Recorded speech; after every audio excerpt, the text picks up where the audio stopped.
Storm watch here in Florida. A tense wait tonight and the desperate search for shelter and supplies before Hurricane Francis slams ashore.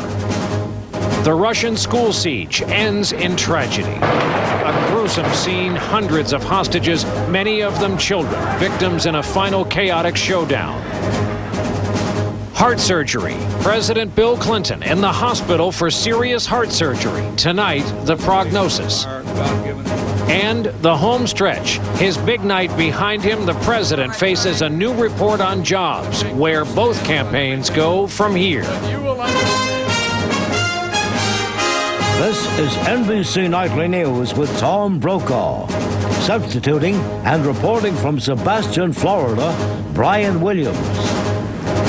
And good evening from Sebastian, Florida, where just off the coast behind us tonight, a massive storm is approaching slowly. It means a highly uncertain future for this stretch of Florida coast, where 2 million people have been told to leave their homes in the largest evacuation in Florida's history.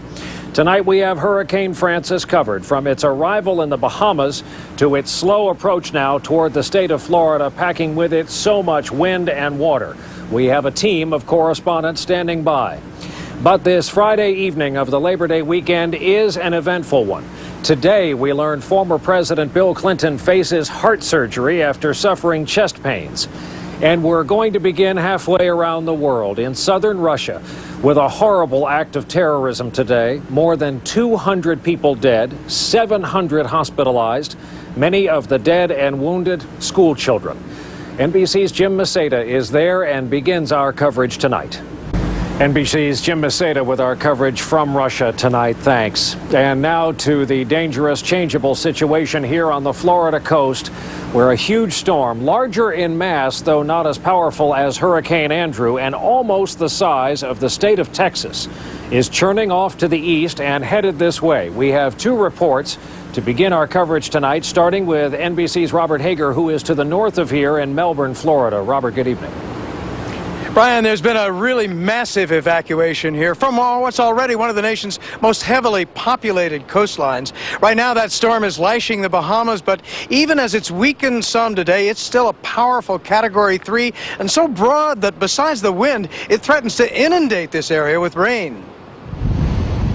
There are early ominous signs here of what's to come as the surf rises and the first outer bands of rain brush the shore. Earlier, all through the night, the exodus of cars and people continued. Hundreds of thousands left barrier islands and low-lying areas.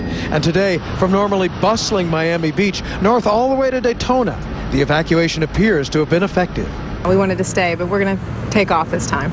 Beaches are deserted, coastal roadways empty, and businesses boarded up.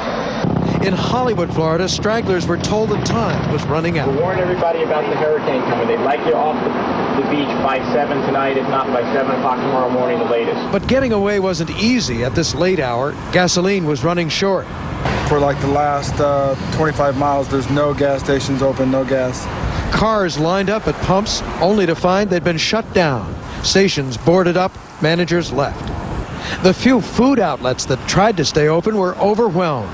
And shelters were another problem. This one in West Palm Beach was to accommodate 5,000, but was already filling up and people spilling into the hallways. Families, young children and infants and elderly too, all crowded in. Some shelters had to turn people away. Air travel was a nightmare. People slept in the Miami terminal as flight after flight canceled.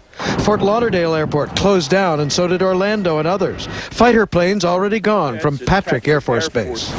And what to expect next? NBC's Al Roker. It's at 115 miles per hour.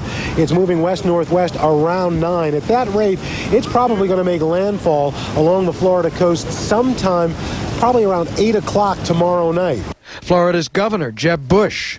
It will take a long time to make it through our state, and rainfall is expected to be 10 to 20 inches. So tonight, Florida waits, and people here wonder what this potentially dangerous storm will do next. Robert Hager, NBC News, Melbourne. Kissimmee, Florida, where Charlie will meet Francis. at a potential crossroad of catastrophe. We're going to test the mettle of the people in this community because it will be devastating when it comes through. 3 weeks ago, Hurricane Charley ransacked Kissimmee and Osceola County. This will be representative of what we've had in downtown Kissimmee. Destroying or damaging over 14,000 homes and businesses. Let me show you something here. This is a map of Florida. As you look at this purple line, it's the projected path of Hurricane Francis. And this was the path in red of Hurricane Charley. This is Kissimmee, where we are now, and X really does mark the spot. They're kind of a little freaked out more about this one than the last one. Residents here are torn between repairing and preparing. On East Flagway, Jeff Lorenzo is still cutting down the past, while his neighbor, Francis Zavalos, readies for the future. Did you do this last time? No, we didn't. We didn't think it was going to be that bad. The streets here are littered with Charlie's handiwork. And we're taking this stuff to the dump so it don't go flying around. Most here plan to stay. Somehow the double jeopardy that further threatens to tear their homes apart has brought people closer together. We know our neighbors that we didn't know before. But it's going to be fun the next couple days. With Charlie still at their feet and Francis knocking at the door, in Kissimmee, Florida, there should be plenty of fun to go around. Martin Savage, NBC News, Kissimmee. We continue watching the storm behind us, and up next as we continue this Friday night, the very latest on former President Bill Clinton's health. He's been hospitalized with chest pain. Heart bypass surgery could happen as soon as tomorrow. And later, into the home stretch tonight, Bush and Kerry fight over jobs, and there are new poll numbers out. Is this what they call the bounce? Sebastian, Florida, where shortly after noontime today, as we were tracking Hurricane Francis, a surprising announcement came out of the New York City office of the 42nd President of the United States. Bill Clinton had been admitted to the hospital for heart bypass surgery. The questions naturally started instantly. How could it be that the former president, who has been looking so trim and fit lately, needs major heart surgery, and apparently as soon as possible? The story tonight from NBC News Chief Science Correspondent Robert Bazell in depth. Mr. Clinton looked good at public appearances, including his speech at the Democratic National Convention in July. Send John Kerry. God bless you. But last night, he went to his local hospital, complaining of shortness of breath and chest pain. Doctors determined he was not in immediate danger, but they told him to go this morning for a test like this, an angiogram. It revealed serious blockage in several arteries that supply blood to the heart. It is what doctors call acute coronary syndrome. Senator Hillary Clinton quickly interrupted a trip to the New York State Fair. They did advise him to have bypass surgery and to do it as soon as he could. And President Bush called Mr. Clinton from Air Force One to wish him well, and earlier talked about him during a campaign stop in Milwaukee. He is in our thoughts and prayers. We send him our best wishes for a swift and speedy recovery. Mr. Clinton was put on a drug called Plavix to prevent blood clots that might cause a heart attack, and moved to Columbia Presbyterian Hospital in Manhattan, where he will have the surgery in the next few days. In the surgery, doctors will take blood vessels from Clinton's leg and his chest and use these to bypass the clogged heart arteries, assuring the critical flow of blood to heart muscle. More than 500,000 Americans a year get coronary bypass surgery. Most patients are out of commission for about a month. I don't think he's in any danger at all. This is a pretty common situation for a 58-year-old American male. In recent months, Clinton lost a lot of weight, but experts say his years of addiction to fast food I just couldn't resist. We're gonna miss you. French fries and a chicken sandwich. and his constant battle with being overweight are very likely factors in a disease that develops over many years.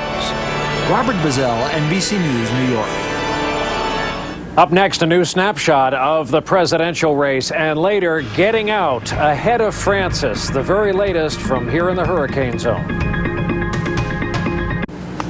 There's economic news tonight. Medicare premiums are going up, and this increase in numbers for August came out today, something candidates from both political parties are watching very closely.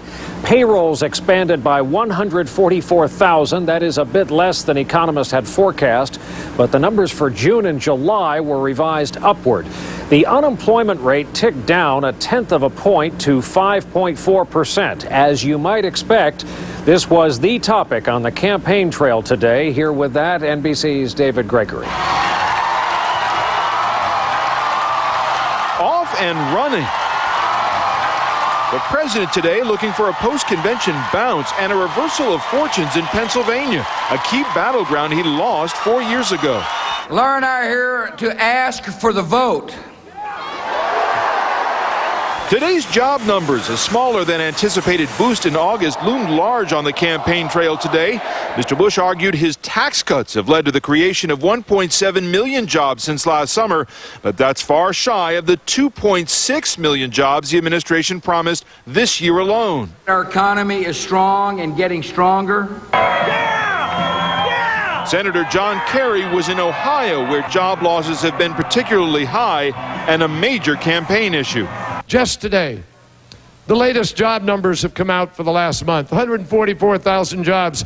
At that rate, you won't have a net new job created in the state of Ohio until 2011.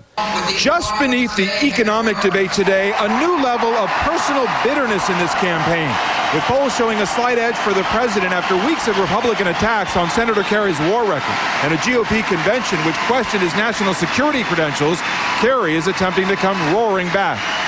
I will not have my commitment to defend this country questioned by those who refused to serve when they could have and who misled America into Iraq.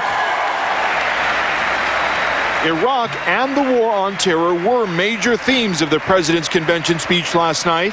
We are serving a vital and historic cause that will make our country safer. As the White House anxiously awaits public reaction to the speech, this from some undecided voters in Ohio who watched last night. I'm definitely not going to vote for President Bush.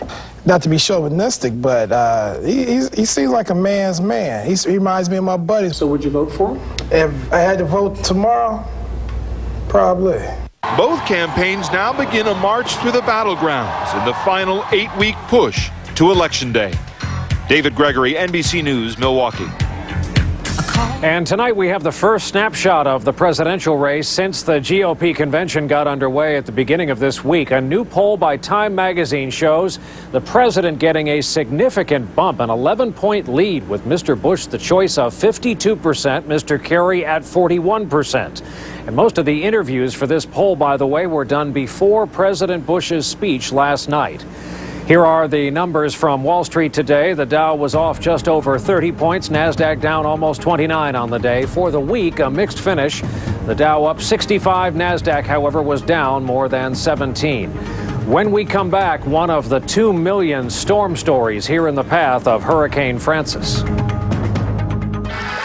Back here tonight from Sebastian, Florida. We'll see you from here in Florida again tomorrow night. Good night.